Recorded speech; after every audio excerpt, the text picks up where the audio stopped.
Get everybody seated. We got a good sound for everybody? Everybody good? All right. Thank you for coming today. We're very reluctant to have such a press conference, and was very hopeful in this matter that one would not be necessary and that truth would ring true and these young men would not be charged. So it is the charges themselves that we feel are not based in truth and fact that led to this day today for us being before you with these young men and their parents. I want to say that it is without question that the allegations being made equating to a sexual assault are false, completely false. And as a matter of fact, these young boys throughout this process, with their parents and the lawyers seated next to me, have been fully cooperative, fully transparent, interviewed numerous times, and were familiar with the interview statements and most of the evidence that was gathered during the investigation, which has confirmed that this was not a sexual assault. This was an incident with rough housing among boys that had been going on for a number of years and was reciprocal in nature. We're very, very disappointed in the way this investigation led to charges. It was a conclusion without the facts ever being known. It was driven by the media releases of the prosecutor and the investigators. In many instances, as we read these articles in the newspaper, we all know they were not true and they were false. The headlines would be, "Investigation into the Bixby football rape incident." There was no rape. This was a situation that we thought, when all reasonable minds looked at the same facts, it would be a reasonable conclusion. And we were mistaken, because this was driven for other reasons. So we thank you for being here. We're so proud to represent these families as they go through this incredible ordeal, and we will fight to get the truth out in the courtroom. So with that, I'll take a few questions, and I want to defer to Mr. Swab briefly. Is there any questions, just a few questions before Mr. Swab speaks? What evidence do you have that suggests that this was roughhousing based off what the OSBI reported, physical evidence of an alleged sexual assault? Well, I don't believe that's correct, that the OSBI concluded that there was physical evidence. But to the extent that they reached that conclusion, they would have had to ignore the interviews and the facts in the case. Okay. Anything else? Mr. Brewster, you said that this was driven for other reasons. What other reasons do you feel? I'm somewhat reluctant to unfold the next layer that will be unfolded in the courtroom as to why these charges were brought or pursued. I'll leave that to a good investigative journalist if you guys know one, okay? You said that you implied that the victim in this case also assaulted any of. Well, first of all, there's no victim, all right? I will tell you that this is a series of roughhousing and literally playful acts that had been engaged in by these young men on the football team for not just years, but maybe more than a decade. It was reciprocal.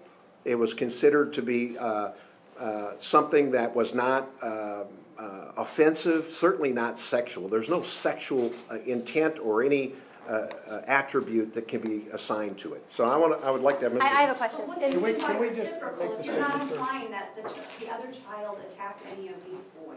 What do you mean by reciprocal? Well, let me have the other lawyers address a couple of points, and then will maybe take a few more questions. I think to that point, part of what I was going to say is, I think unfortunately we're having to have this conversation today in front of a bunch of cameras. And frankly, as Clark has stated quite clearly, from the beginning of this investigation, we thought clearer heads would prevail. We thought people would make the right choice based on all of the facts. Unfortunately for you all, you don't have all the facts. And I think, unfortunately now, these boys, and they are boys, and that's one of the things I think that's being missed here, is I don't know if any of you can imagine being charged with a crime, much less a crime that is alleged here, and being an age where you haven't even graduated from high school. So these boys' lives are forever going to be changed. And what's unfortunate is this investigation has not looked at it in a way that would have probably come to a different conclusion if they had taken all of the evidence and really looked at the case.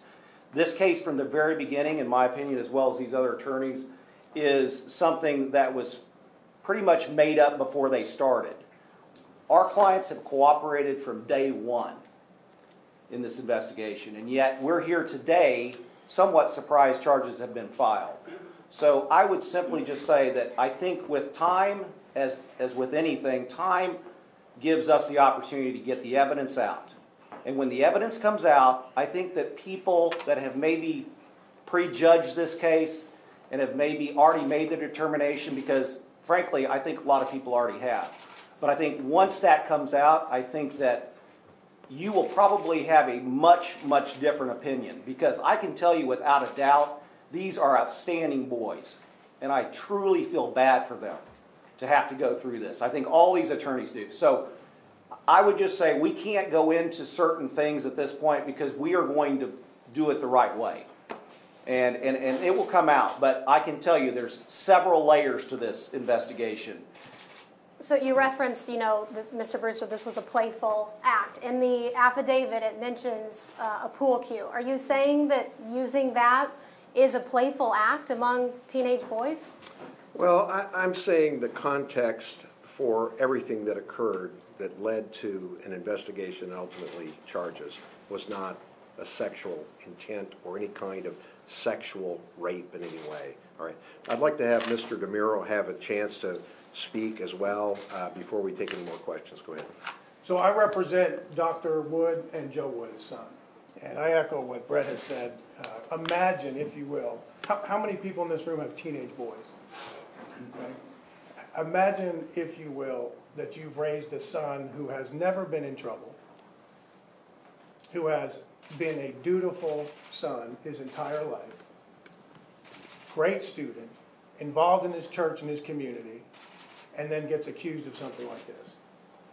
And one of the things that's extremely upsetting to me, where this case got off the rails, quite frankly with the reporting, is the suggestion that Dr. Wood did anything to cover this up. A total fabrication. Now, what I have perceived happening is that the prosecutor and the investigators have, through a series of affidavits, probable cause affidavits, used those affidavits as backdoor press releases to y'all to prejudice the potential jury pool and inflame the public. I've got a few probable cause affidavits of my own, okay? And I'm going to tell you what they are. I've got probable cause that this investigation from the outset has been seriously plagued by a conflict of interest within the district attorney's office, in that one of the lead investigators and one of the lead prosecutors has close ties to the accuser's family. We've asked the district attorney to remedy that. He's refused. The whole investigation has been corrupted by that conflict of interest. I've got probable cause to believe that the police knowingly filed an affidavit that Dr. Wood failed to report child abuse charges when they knew that the law did not apply to those charges.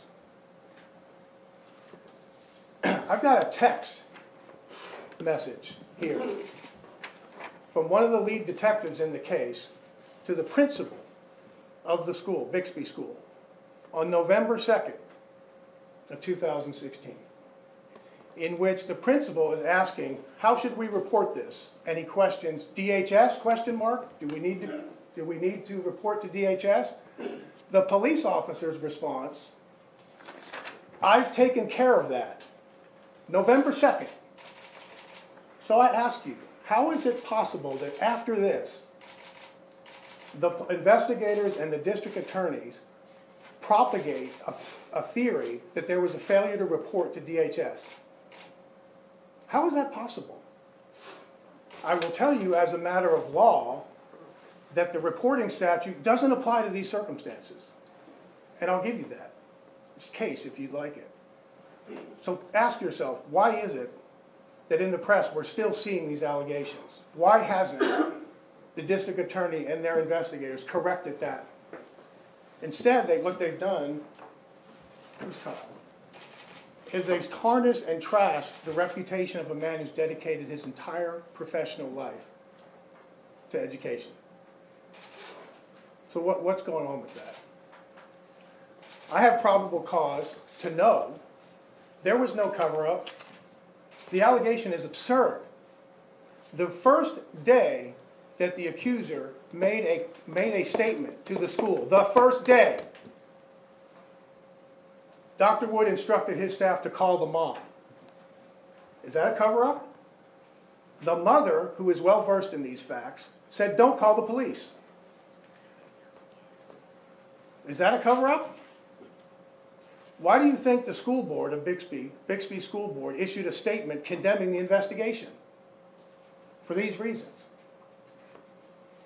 I have probable cause to believe that the accuser, after this so-called rape, continued to closely socialize with these kids, as if they were best friends, even going as far as spending the night in the very same room that he claimed this rape occurred, with a couple of the kids that he claims raped him. The very same room. What victim of rape does that? I have probable cause to believe that this accuser has engaged in similar conduct himself as part of a culture of roughhousing that we may think got a little out of hand, but it sure as hell wasn't rape. That's all I've got. What do you have to say about other victims now coming forward with these same sorts of allegations? You're using the word victims, and I understand where you're drawing that from, but there will be a number of people that would have been involved in some of these events that now could be classified or suggested to be rape. They weren't. These were boys engaging in playful behavior that was essentially reciprocal among them. So I don't put a lot of stock at all in anything that comes out unless, other than the fact that we know that that was the culture and that's what they were doing. And with all due respect, we're just using the terminology that law enforcement that they're giving us. Rogers County, their investigators, they're the ones that sparked this whole cover-up thing. So to blame the media is a bit unfair for starting that when we got that information from investigators. Well, no, And it's that's listed the in the point he's affidavit. making. Hold on. That's the point he's making. That the affidavits that were set forth for the search warrants tracked facts based upon a crime that they knew could not possibly have occurred and had facts to know that it certainly did not occur. Well, let me jump in. Let me jump in. It's inaccurate. Well, Good. I know it's dangerous to pick a fight with people that buy ink by the barrel and people who set up cameras like you do. But it wouldn't have taken that much to establish that reporting statute does not apply. Period. End of story. As a matter of law, to these facts. It wouldn't have taken much. Can you clarify? Okay, but Hold on. To be fair, guys, I mean, the only people that have been talking to us have been law enforcement. Or have given us any We tried information. talking with that might be- we tried talking with Bixby. Yeah. So we've got several investigative agencies, Bixby PD, OSBI, a grand jury, Rogers County investigators. You guys are Can we saying ask there's questions? absolutely Let nothing me here. say, if I can say this. That's a pretty big conspiracy. Well, but that in and of itself is a problem. If we're not talking, if we're not communicating with the press, but all the agencies and all those leaks are coming from another side, why is that? Can we just Why is clarify that? which- Why is that happening? which, Well, that's what I'm asking. client- Why Well, is that? but you'd have to Curious ask, to why that's happening. you wouldn't get the answer. Well, we're not gonna give you the answer. We have an idea of why. Okay. And that will come out at some point. But the point is, we are trying and going to litigate this where it needs to be litigated. All we're trying to do is give these boys an opportunity to at least have a clean slate when we start. And we're far behind the ball right now. And it's not by any of our doing. We have cooperated from day one. And let me Let respond. me respond. keep your eye on the ball going forward now.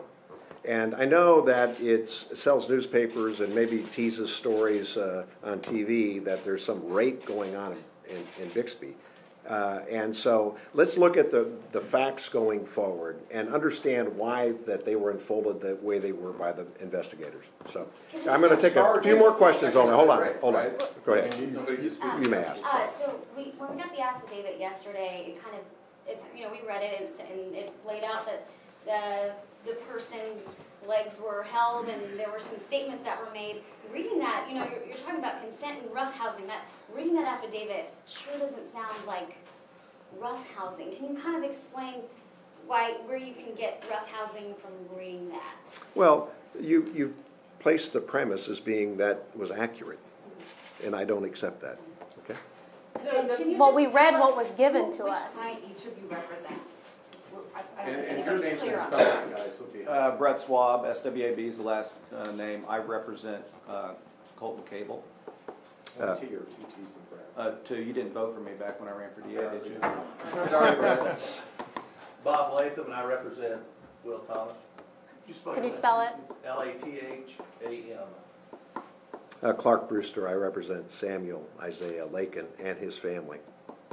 Paul DeMuro, DE_MURO, I represent the Woods. I'll just say this, and I'm in summary, and that is, there's nobody here that could sit down at a table when we unfolded these facts and find anything just about these young men being charged. I assure you of that. And now it's only our goal to step forward in that courtroom and tell you exactly what will come forth in the evidence. Okay? Thank you all very much.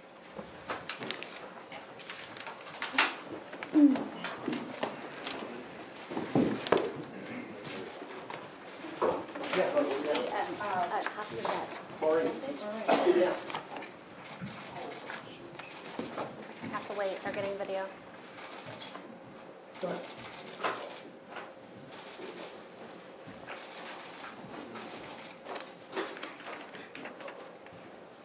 Thank you all for coming.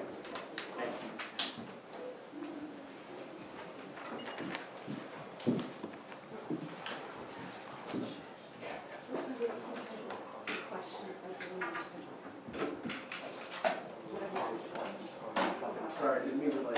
No, you're totally fine. I'm sorry. Whatever, really appreciate your pointers. That really helps me. Yeah, Brian, good afternoon. It was pretty interesting here. Only lasted about 18 minutes. We didn't hear from any of the 4 boys who are accused of rape here at the press conference. But I want to read you this release that we did put on our Facebook page and also on Twitter that they gave to the media right before they started the press conference. I'm going to go ahead and read it to you. It says, 4 boys ages 16 and 17 have been charged with rape that could lead to lengthy adult prison sentences. The boys and their families have fully cooperated and have been completely transparent. The clear and consistent statements of all persons with knowledge confirm that this was not sexual assault, but was part of a prankish roughhousing culture on the football team. The charges ignored this truth. The state also disregarded that the accuser had engaged in similar roughhousing conduct that is now alleged as criminal. The accuser was not charged. The families and the boys are devastated by this action. They will aggressively defend and respond with the truth. So that's the statement that they gave us right before they started talking. I'm sure most of you tuning in did see some of the people in the room. Former Superintendent Dr. Wood was here with his wife and his son. So, Brian, it was pretty interesting, almost essentially blaming the media for reporting what was given to us by the Rogers County District Attorney's Office, by OSBI, as well as Bixby Police, yet they aren't going to sit here and interview with us after, and obviously you could tell only took limited amount of questions. Brian.